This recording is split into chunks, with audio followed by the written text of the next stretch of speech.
procédure qui est destinée et qui est proposée aux personnes qui sont touchées d'une calvitie, surtout quand elle est d'origine génétique. Elle touche aussi bien les hommes que les femmes, à des proportions différentes, puisque 2 à 5% des femmes en sont touchées et 50% des hommes à 50 ans en seront touchés. Donc ce sont pour ces personnes-là que nous allons proposer une greffe capillaire quand les conditions générales le permettent et quand aussi l'état de la zone donneuse permet de faire une greffe en bonne et due forme.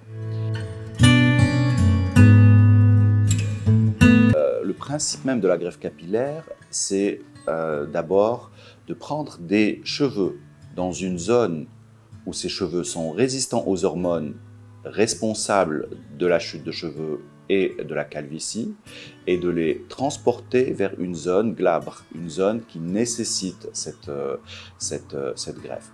Pour être un peu plus explicite, il faut savoir que la calvitie, elle est due à certaines hormones, notamment à la DHT, ce qu'on appelle la dihydrotestostérone. Cette hormone fait en sorte que le cycle du cheveu est accéléré et donc on arrive à un phénomène de miniaturisation. Le cheveu devient petit, insignifiant et finit par tomber avec le temps. Ceci se passe au niveau du crâne, sauf au niveau de la couronne hippocratique. C'est quoi la couronne hippocratique? C'est la zone à l'arrière du crâne et sur les côtés, sur la zone temporale.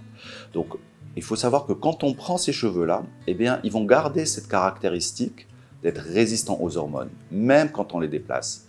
Et c'est le principe même de la greffe capillaire. Comment se fait cette greffe capillaire? Elle se fait globalement dans le monde selon 2 méthodes.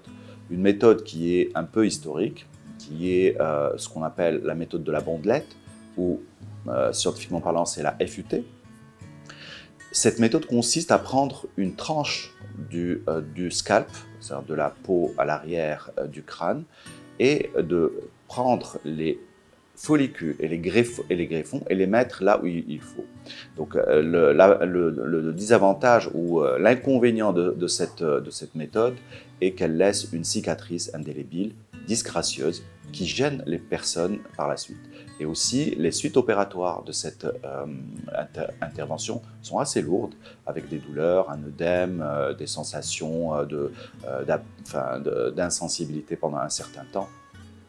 La nouvelle méthode, est une méthode qui maintenant est reconnue dans le monde. C'est une méthode qu'on appelle la FUE, ou plus simplement, c'est une méthode où on prélève cheveu par cheveu, sans cicatrice, sans douleur, et on implante ces cheveux grâce à des implanteurs spécifiques au niveau des zones qui sont vides.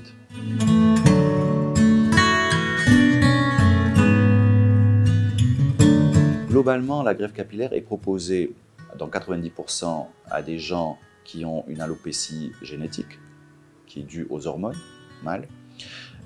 Puis, elle peut être proposée aussi à but esthétique, par exemple pour les femmes qui ont un front large pour un peu réduire ce front. Elle peut être aussi, indiquée chez les personnes qui ont des maladies comme le lupus par exemple, avec une atteinte au niveau du cuir chevelu, où il y a des zones qui sont dégarnies de cheveux. Après un certain temps et après discussion avec le médecin traitant, eh bien, on peut proposer une greffe capillaire sur cette... Puis, il y a les gens qui ont eu des brûlures, par exemple, des cicatrices par arme ou par accident, ou par brûlure, comme je l'ai dit. Tout ça, ce sont des cas où on peut proposer une greffe. Et aussi dans certaines malformations, notamment la malformation du bec de lièvre. Chez un enfant qui a eu cette malformation, qui a été corrigée par chirurgie quand il était encore bébé, eh bien, quand il arrive à 18-20 ans, quand il commence à avoir une vie sociale, quand il veut sortir, eh bien, cet handicap peut un peu mettre en péril son intégration dans son environnement proche. Donc on peut proposer à ce moment-là une petite greffe, par exemple de moustache. C'est chez les garçons qui ont été traités pour un bec de lièvre.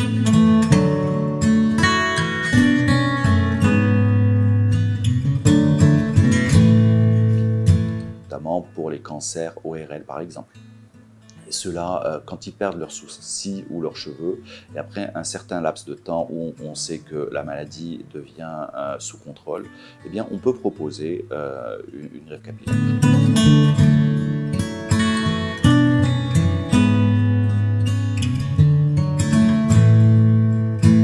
Il y a beaucoup d'offres commerciales qu'on voit un peu sur les réseaux sociaux pour les gens qui souhaitent partir dans d'autres pays. Et il n'y a pas que la Turquie, il y a des pays comme la Tunisie, en Europe de l'Est, en Pologne, tout ça on le voit. Sauf qu'il faut prendre en considération une chose, il s'agit en fait de la santé des gens. Il ne s'agit pas de faire juste un acte et puis par la suite disparaître.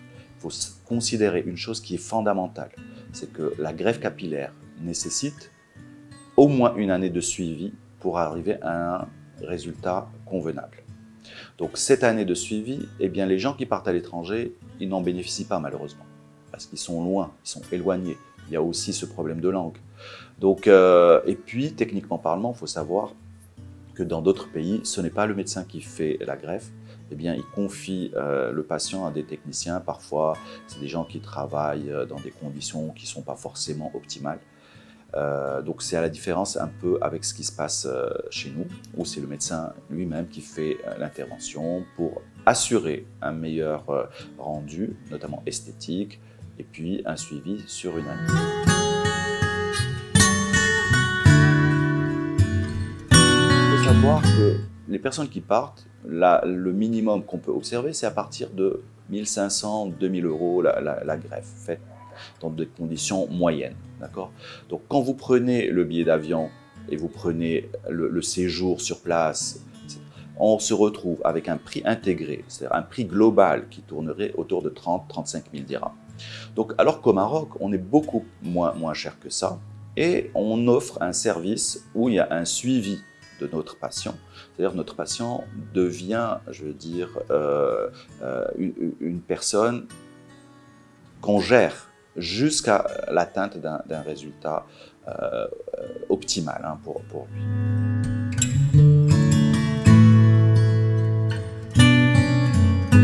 Oui, en effet, il y a des contre-indications. On ne greffe pas à toutes les personnes, tout le monde n'est pas candidat. Il faut savoir que la greffe capillaire, avant de poser l'indication, on procède par étapes.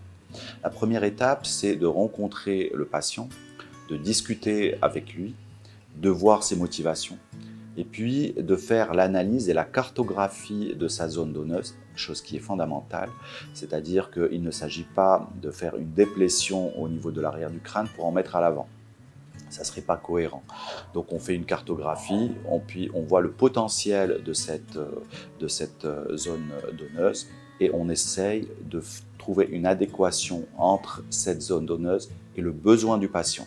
Et sur la base de ça, eh bien, on définit avec le patient un certain nombre de greffons à mettre et une certaine densité. Et chaque cas est particulier. Donc il n'y a pas, je veux dire, un format général où les gens peuvent rentrer. C'est chaque personne, après discussion avec son médecin, qu'on peut arriver à un certain nombre et à un résultat escompté.